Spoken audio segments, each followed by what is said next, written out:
Assalamu alaikum aziz qarindoshlar. Bugun 2024-yili 4-oyning 6-kuni shanba. Men Amerikaniki Los Angeles shahri yashaydigan Erkin Sidiq. 2 haftada bir qatim qiladigan naq maydon videosiga chiqishim. Bugun jami 5 mazmun bor men so'zlaydigan. Oldi bilan Uyg'ur Project fondi haqida azroqcha uchur bermoqchi. Bizning xabarda bo'lgandek Ramazan oyiga yana 4 kun qoldi. Biz Ramazan başlangan vaqtida bu yillik Uyg'ur Project fondiga iyon to'plash faoliyatini boshlagan. Hozirga qadar 57 odam Facebookda, PayPal'da, andikin Uyg'ur Project fondiniki tor betida iyon qildi. Andikin menga Varqaç davlatlardaki bizniki vekillerimizge pul berganlar shularning ichida ashta qilib shularni hammani qo'shsak hozirga qadar bizga kelgan pul 11.339 dollar 11.339 dollar bo'ldi. Men shu munosabatdan foydalanib Uyg'ur Project fondiga vakolatan hozirga qadar bizga iyoni qilgan qarindoshlarning hammasiga Çin ko'nglimdan rahmat aytaman. Sizlarga ko'pdan ko'p rahmat. Hozir Ramazonga yana 4 kun qolganligi uchun bu yil kirgan pul, hozirga qadar kirgan pul burungidan hali ko'p oz. Oldingi qishki yili 40 ming, 50 ming atrofida kirgan. Buning ichida meniki to'pam bilan kiradigan 10 ming dollar bor. Buni qo'shmadim menga. Uni qo'shsak 21 ming dollar bo'ladi. Burunqi 40 ming 50 ming alasiz doğan çağda bu yıl azırak. Bununki her xil sebepleri var. Ama hazır vatan ve yurtimizdeki halkımızdaki ahvaldaki özgürlükler bizni Uyg'urlikni chet elda saqlab qilishga burunqi har qanday vaqtga qaraganda bekrak qisqaryapti. Bu vazifa biz chet eldagilarniki zimmasiga tushdi. Ashta boshqa bunda ahvolda bizniki iyoni to'plash faoliyatimizning natijasi o'shamaganda burunqi bilan o'xshash yoki unda yaxshiroq bo'lishi kerakdi. Hozir ahvol unday emas. Buningga endi mening ko'nglim yerim bo'lmay turolmaydi. Uyg'ur Project fondi qancha ish qilamiz, bu bizning qo'limizdagi pul bilan munosabatlik. Pul ko'proq bo'lsa jiroq ishni qilaymiz, bo'lmasa unda qilolmaymiz. Hozirgi ahvolda bu yil biz qilmoqchi bo'lgan bir qism ishlarni qisqartirishga majbur pul bo'lmagan ekan.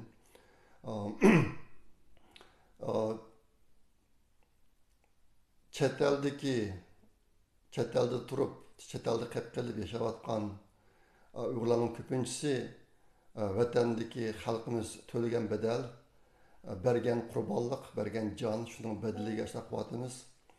Ashta bu boshqa bizniki, hammamizniki millatda bir qarzimiz bor. Aslida mushtaq fursatlardan foydalanib, ozroqdan o'zimizniki qarzini qaytargan bo'lsak, yaxshi bo'ladi. Bo'libmi pul berganlar hozir qadar iyon qilganlarida iqtisodiy ahvollari yaxshi emas kishilar ko'p sonni egallaydi. Men intayin ko'p iqtisodiy ahvolda yaxshilarni bilaman, bo'libmi Amerikada. Endi men yashayotgan Kaliforniya shtatida degandek. Bu yerda yashayotgan shu xil puldor Uyg'urlar, kirimi yaxshi Uyg'urlar bu ishlar ancha ovoz qo'shmayotdi. Meniki tuqqanlarimdan boshqa. Bu ish biroz ichini chiqmak uchun qozondan nima bo'lsa shu chiqadi.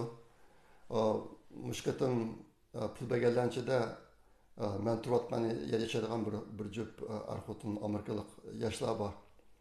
Bular ikkisi o'quvchi, tilshunoslikda o'qiyotgan, doktorlik o'qiyotgan o'quvchilar. Kichik bolasi bor. 5 yoshdan kichik 2 bolasi bor. Ashlaq turib, mushlar 300 dollar pul chiqadi. Lekin ahvoli bularnikidan ko'p yaxshi, Uyg'urlar intayin ko'p. Ular jimjit hech qanday sada chiqmadi. Shunga bu ish o'yga soladi, meni o'yga soladi. Uyg'urlar qilaydigan ishlar bilan Uyg'urlar qilgan ishlarniki o'rtasida cho'ng farq bor. Agar biz mana farqqa bo'lib qolayotgan ishlarni qila olgan bo'lsak, Uyg'urlarning taqdiri o'zgaradi. Hozirgi yuzlanish kishini ancha xushal qilmaydi. Aslida men salbiy gaplarni imkon qadar demay degandim, ammo endi iloji yo'q. Buni deyishga majbur bir deb qo'ydim.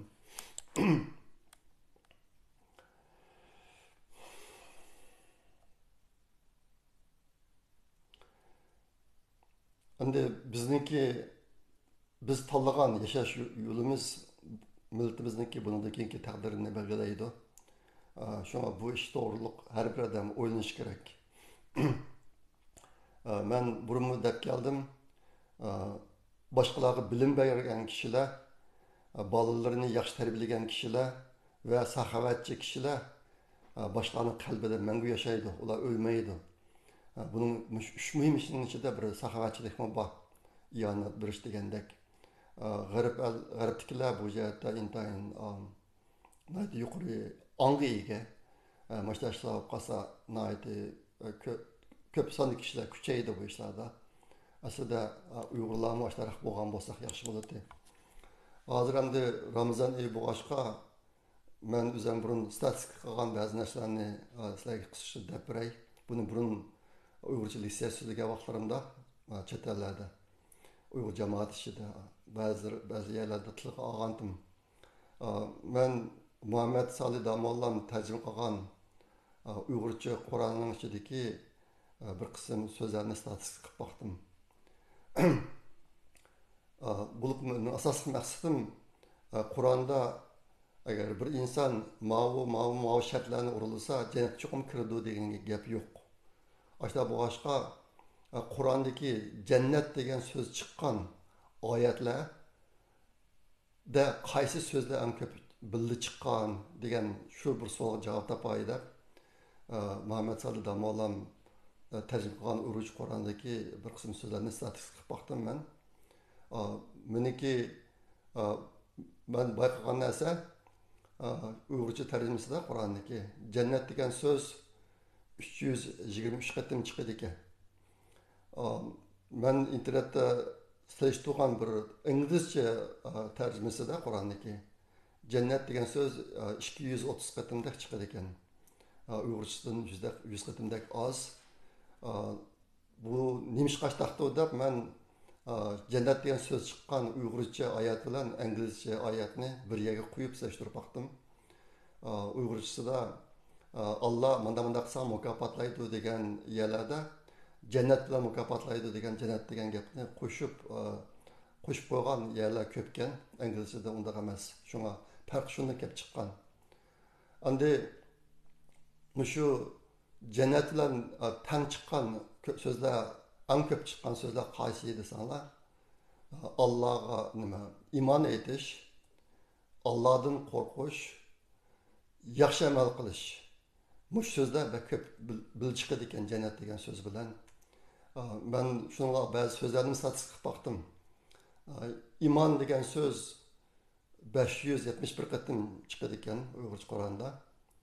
Amal degan so'z 369 qatim.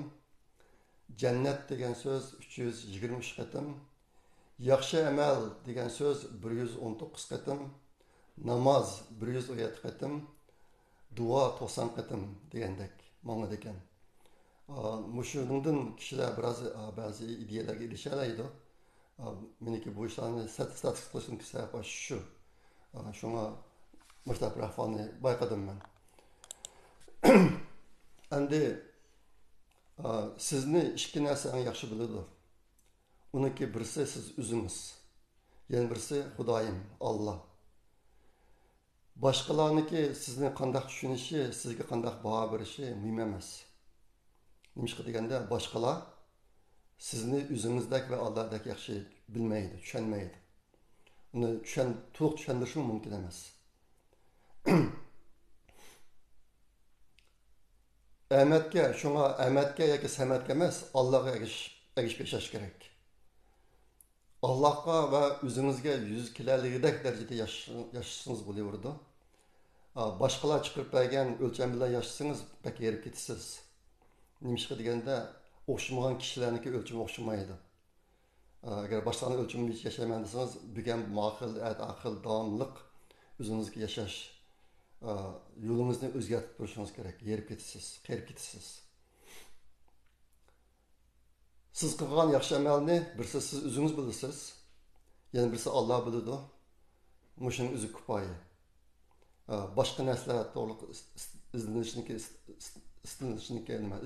hech qanday hojat yo'q. Bu yerga yan to'plash ishi munosib bilan mana gapni deb qo'yayman.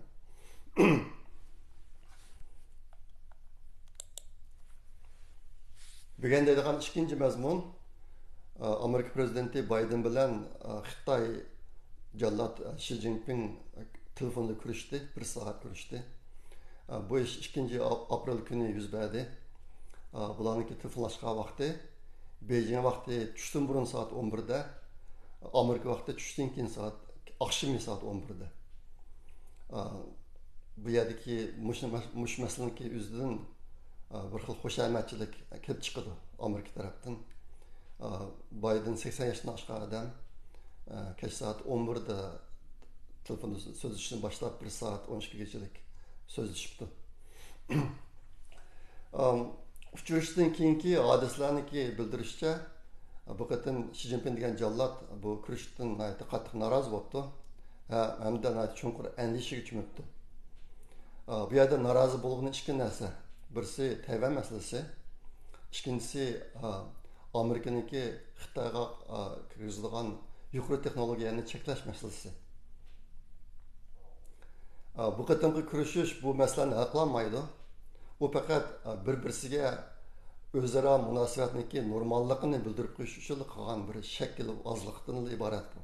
Amaliyotda bu kurashish qandaqdir bir amaliy masala hal qilish uchun epirilgan emas, bular pat-pat işte kurashib turishga va'dalashib shu kunga chiqayotgan ish bu. Bir necha kun oldida Amerikaniki savdo ministri bir doklad e'lon qildi. Bu dokladda o'tirilgan narsa Amerika o'ziniki Xitoyga qaratgan bir qism siyosatlarini o'zgartirganligini qaror qildi, o'zgartirishni qaror qildi endi. Qanday o'zgardi desanglar, buningdan keyin Xitoyniki Amerikadan sun'iy aql taraqqiyotida kam bosib bo'lmaydigan yerim o'tkazgich zapchastlarni import qilishi texnik qattiq cheklandi. Amerika Xitoyga bunday zapchastlarni bermaydi. Buni qaraganda texnik cheklaydi. Yolg'iz zapchastni o'zi emas, shu zapchastni chiqaradigan san'at uskunlari, texnologiya mushlarni chiqarishni cheklaydi. Amerika mana shu kun oldida bu deyni qaytadan qaror qildi. Bu Xi Jinpingni eng ansirayotgan narsa shu endi.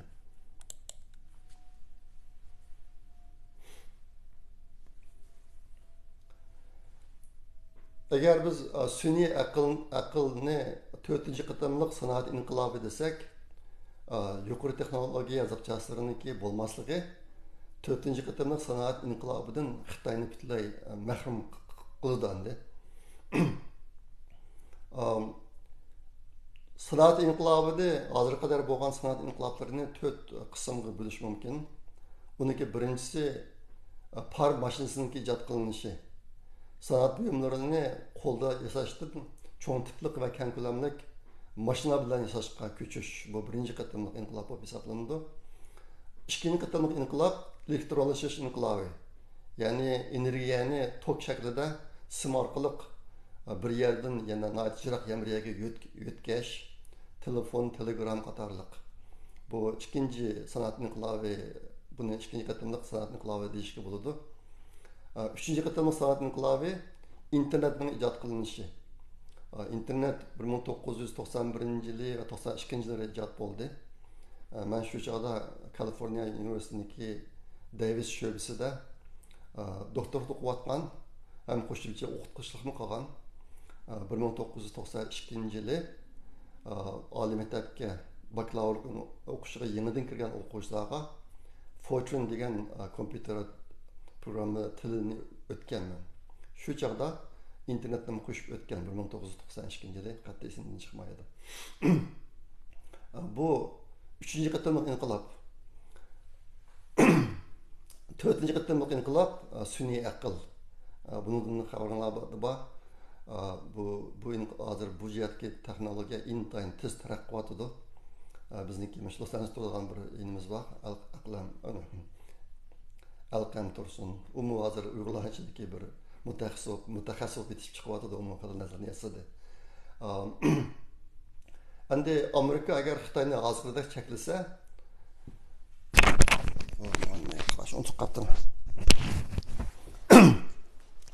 agar Amerika Xitoyni hozirda cheklasa, 4-inqilob davrida Xitoy bir avlodga bormay Amerikadan ko'p orqada qilishi mumkin. Ya'ni 4-sanoat inqilobida Xitoy Amerikadan jiq orqada qilishi mumkin. Hozirgidek mansa vaziyatlar.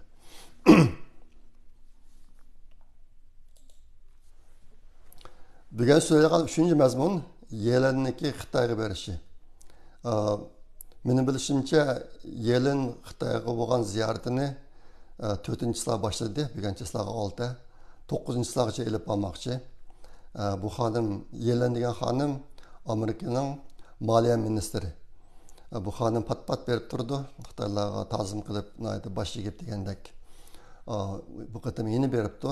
Amaliyotda Biden bilan Xi Jinping'niki kurashishi shu Yelen'niki ziyaratiga biroz asos solish uchun bo'lgan deb qaralyotdi.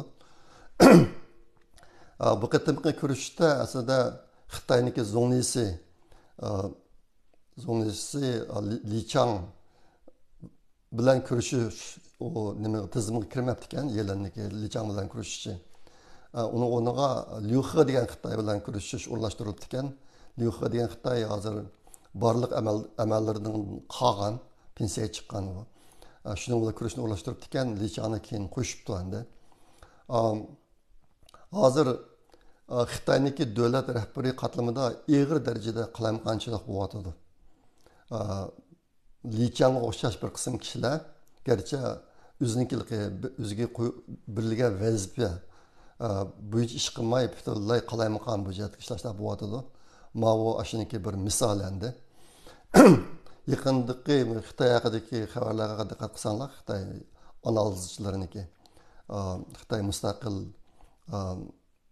ijtimoiy tarmoqlarda video chiqarganlarniki analizini ko'rsanglar, asosan mushaqda Xitoychida rahbariy qatlamdagi qalamqonchilik, undan keyin kimni tutyotdi, kimni vazifasidan evityotdi, kimni turmushlayotdi, kimni uni o'rniga tayinlayotdi degandek.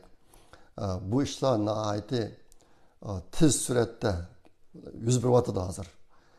Mavo bu qatimki Yelen Xitoyga borsa, Li Changni kurashga o'rnashtirmay boshqa birisi Liu He degan o'rnashtirib qo'yishi shunga bir misol endi.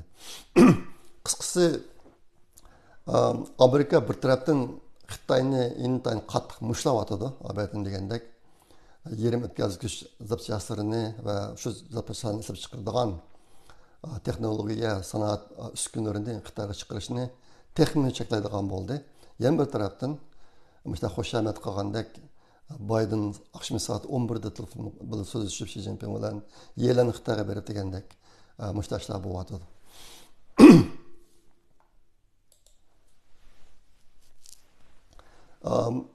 Bugun so'zlagan 4-mazmun Amerika xabari.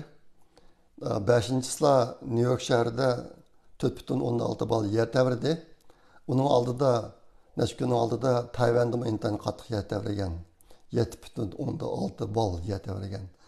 Bu yer tavrash endi bak ig'ir 7 ball 8 ball yer tavrash degan ajoyib ig'ir cho'ng balafat keltiradigan yer tavrash endi. Ammo Tayvanda xil cho'ng binolar o'rildi xiljiq, lekin o'lib ketgan odamlarning soni ancha ko'p emas. Meniki bilishimcha bir qancha yuz odam o'lib ketibdi. 7.16 ball yer tavrab, aram bir qancha yuz odam o'lib ketibdi endi. Buni o'tganda Turkiyada yuz bergan yer tavrashlarni solishtirgan chog'da bo'lgan ziyon o'tirsida nihoyatda zo'r farqlar bor endi. Bu qatam New Yorkda buncha yer tavrash New York'daki tarixida nihoyatda uzun vaqtlar ichida bunday bo'lib boqmagan ekan. 140 yilmi? 140 yilniki ichidagi eng chong yer tavrashga bu. Kaliforniyada yer ko'p tavraydi, lekin New Yorkda ancha tavrmaydi. Bu qatim işte bir yer tavrash bo'ldi. Ondan keyin bunun da 2 kun burun, yani 3-3-sila New York'taki erkinlik heykelini çakmaksa koytuptu. Ben bunu bir resimini Facebook'a çıkarıp koydum. Bir kısım Xitay analistlar bu ikisini birleştirip bu ihtimal Amerika'ya keldigan bundan yaxshi yomon kunlarniki bisharati bo'lishi mumkin degan gaplarni o'tirib qo'ydi. Amaliyotda unday emas. 8-sila kun tutildi Amerika'ningki bir qism joylarida. Kun tutilish degan gap quyosh bilan yer sharining o'rtasiga oy shari kirib oladi. Oy shari kirib oladi. Oy shariniki diametri kichik bo'lganligi uchun yer sharini silich turgan chog'da şu bir qancha minut vaqt şu kun tutilgan yerlarda 2 kilometrdek oraliq qorong'i bo'lib ketadi, kecha bo'lib ketadi. Men burun bu to'g'risida so'zlab bergan. Natijadan oldida men shu Amerikaniki Oregon shtatidagi Portland degan shaharga berib, shu kun tutilishini ko'rib kelgan o'g'lim bilan ikimiz. Agar imkoniyati bor qarindoshlar bo'lsa bir ko'rib o'tinglar. Ajoyib tuyg'u bo'ladi odamda. Köp gündüzde, düşte mesela asman qarab otursan, gün asata günün nuru seyrek bulup, şup en ahır vagan çağda qop qaranğı bulup bütün asmanga yıldızlar payda olup ketip, yine asta bu gün süzülüşü başlayıp birden keyin yine aslidagi halda kelib qoladi. Şu ağırlıktaki tuyg'u odam boshqa hech qanday ahvolga erishgili bo'lmaydigan bir xil tuyg'uga kelib qoldi ekan. İmkoniyati bor qarindoshlar ko'rib olsangiz bo'ladi. Shunga 8-sila Amerikaniki g'arbidan sharqigachilik kun tutilish bo'ladi. Bu tadrijiy bo'ladi endi. Yer shari meng'atgan bo'lganligi uchun, oymen meng'atgan bo'lganligi uchun bu kun tutilishniki o'rni yo'tkilib turdi endi. Kanadagacha bor ekan. Kanadadagi qarindoshlar imkoniyati bo'lsa ko'rib olsangiz bo'ladi. Endi ba'zi analizlar masalan birlashtirib Amerikadagi bir yomon Amerikaga kelgan yomon ishlarniki bisharati bo'lishi mumkin deyotdi. Amaliyotda buniki hech qanday munosabati yo'q. Kun tutilish, undan keyin yer tavrash, undan keyin erkinlik haykalini chaqmoq so'qib o'tish, bularning o'rtasida hech qanday aloqasi yo'q. Ish bu tabiiy hodisalar. Shunga bak ansirab ketmasanlar bo'ladi. Endi Xitay analistlarniki mundaq deyishida Amerikaniki yaqinda yuz bergan ba'zi ishlar bilan bog'lab deyotadi bular. Masalan 2011-yili shu New Yorkga yaqin joylarda bir qatim 5.8 bal yer tarab ekanandi. Bu mu New York'niki tarixidan az uchraydigan yer tavrash ekanandi. Aştaq bo'pti. Ondan keyin shu vaqtda 2011-yili Obama prezident vaqti. Obama 2008-yildan 2016-yilgacha Amerikaga prezident bo'ldi.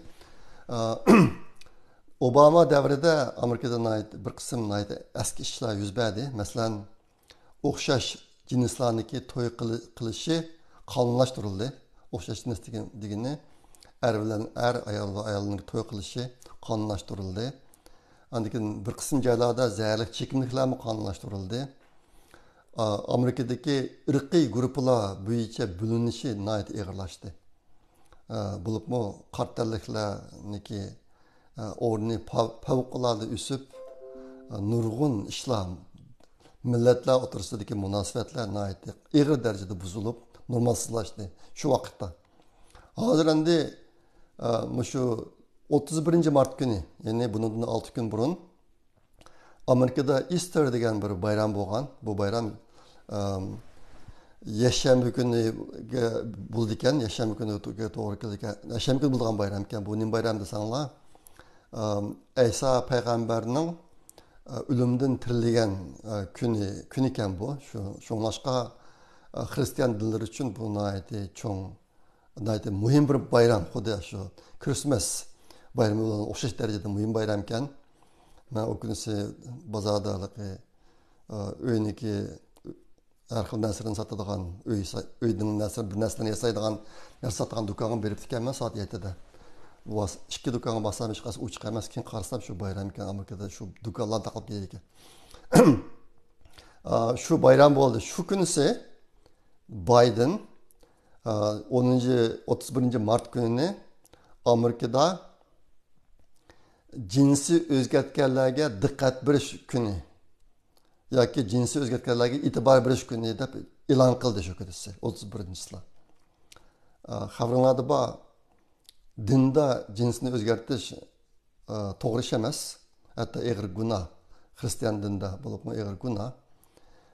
Mustaq bir Xristian dindikilarning nayeti mühim bayramida Amerika'nın prezidenti çıkıp bu cinsi o'zgartishlarga diqqat berish kuni deb e'lon qilishi kishilarni intayin og'ir darajada norozi qildi endi. Bu yerdagi ahvol qandaqdir buni hozirdan boshlab har yili shu Easter bayram kunini jinsi o'zgartgan kishilarga e'tibor beradigan, diqqat beradigan kun qilib e'lon qilgan ish emaskan. Bu yil bu ikkisi bir o'xshash vaqtga to'g'ri kelib qolibdi. Aslida 31 Mart kunini deb e'lon qilgan ishga bu yil Easter bayrami 31 Martga to'g'ri kelib qolgani uchun ikkisi bir kelib qolibdi endi. Lekin endi kishilar deydi, bu yil ikkisi birga kelib qolgani uchun Biden buni ayrim e'lon qilmay turgan bo'lsa bo'ladi. Xristian dinlarning hissiyatiga biroz hurmat qilgan bo'lsa bo'ladi degan fikrlar o'tirib tushdi.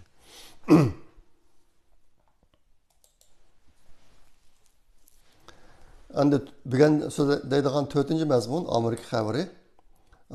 Hozir shu saylovning ishlari jiddiy ketyapti Trump bilan Biden o'tirisida. 28 Mart günü Biden New York'taki Radio City Music Hall degan zalda bir yan toplash yapgan. Onun da 26 milyon dolar pul yığılıptı şu bir faaliyette. 28 Mart günündeki bir faaliyette. Bugün Trump Florida'da şuna yan toplash faaliyeti ötküzüyordu hazır. Kişilerindeki perizce Trump bugün 43 milyon dolar pul yığışı mümkün bir faaliyette. Müştah bir ahval bu atıdı. Anam lekin bu saylamda münasebetlik yeni bir ahval hazır.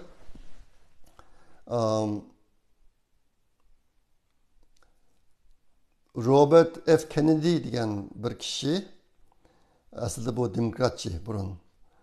Omu bu yılki prezidentlik saylamına katnaşıman deb şunu kirgan desa kirgandan keyin o Demokratik Partiyasidan chiqib hozir mustaqil shaxs bo'lib shu saylamni olib beryotdi.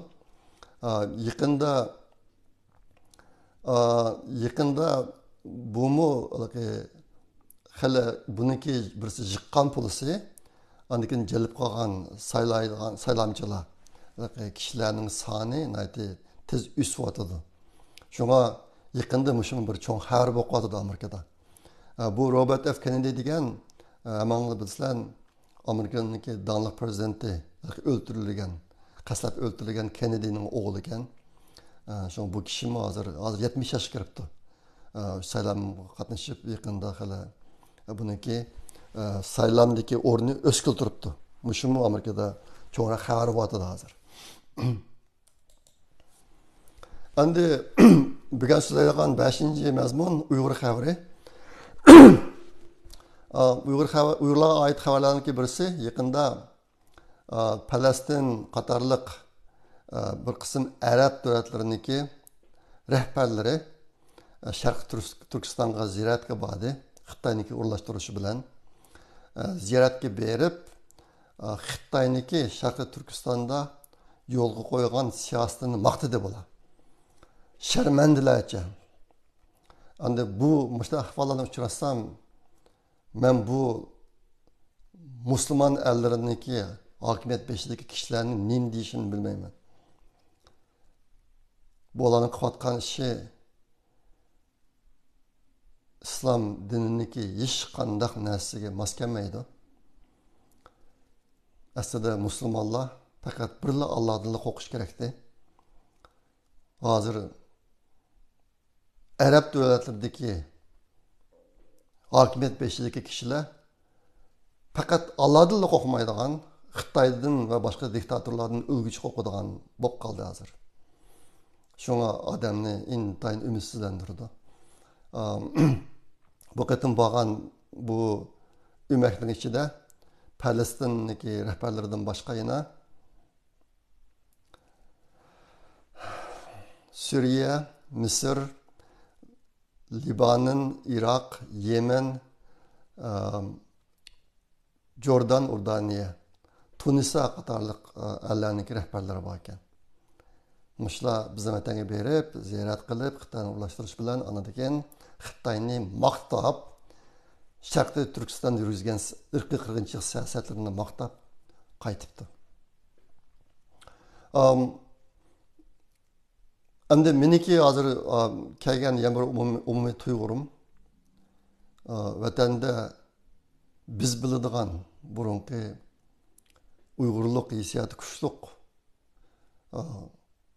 mendek odamlar bilan do'st bo'lib o'tadigan kishilar ancha tepilmas bo'lib qolibdi.